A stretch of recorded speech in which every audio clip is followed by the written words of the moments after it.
O ganang mukuha na, sir, i-charge din mo na ng kawatan. Mula sa Biblia, ang kawatan sa atong pagtuo, ang kaaway ra. Pero ang mensahe, wala ni hapon siya katungod.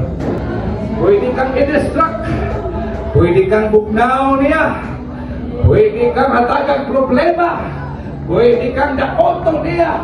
Mugamit na siyang tao ang exercise ka, mugamit na siyang tao ang i-lockdown ka.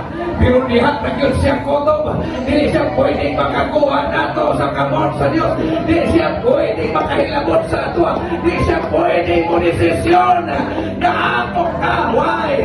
Because we own His sin with the Holy Ghost.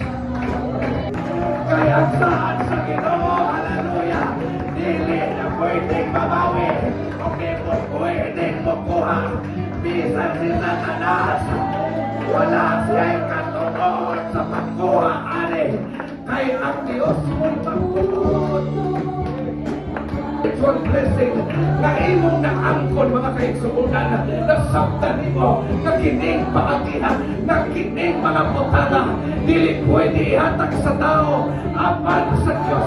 This is the promise of the Lord, nga ikaw iyang hatagan sa langit ng panalangin, agihan sa Diyos.